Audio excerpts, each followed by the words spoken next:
నమస్కారం ఫ్రెండ్స్, నేను మీ సంతోష్. ఈరోజు ఉదయాన్నే ఒక కాల్ వచ్చింది. అన్నా, 10 ఎకరాల పొలంలో వెంటనే మందు చల్లాలి అని. ఇంకేం ఆలస్యం చేయకుండా మన డ్రోన్ తీసుకుని ఫీల్డ్ వైపు బయలుదేరిపోయాను. అక్కడికి వెళ్ళిన వెంటనే పని స్టార్ట్ చేశాం. డ్రోన్ గాల్లో ఎగురుతూ చాలా స్పీడ్గా పని సాగింది. చూస్తూ చూస్తూ 5 ఎకరాలు, 6, 7, దాదాపు 8 ఎకరాలు పూర్తయ్యాయి. కానీ అక్కడే ఒక చిన్న ట్విస్ట్.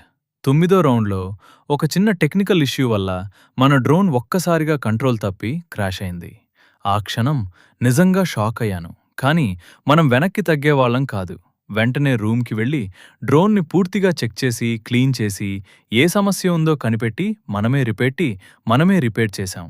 కొంచెం టైం పట్టింది, కానీ ఇప్పుడు మన డ్రోన్ మళ్లీ గాలిలో ఎగరడానికి సిద్ధంగా ఉంది. ఇదే మన జర్నీ ఫ్రెండ్స్. ప్రాబ్లమ్స్ వస్తాయి, కానీ మనం ఆగిపోవడం మాత్రం కాదు. ఇలాంటి real drone vlogs, agriculture updates కోసం మన పేజీని ఇప్పుడే సబ్స్క్రైబ్ చేయండి. మీ సపోర్ట్ చాలా విలువైనది. Thank you.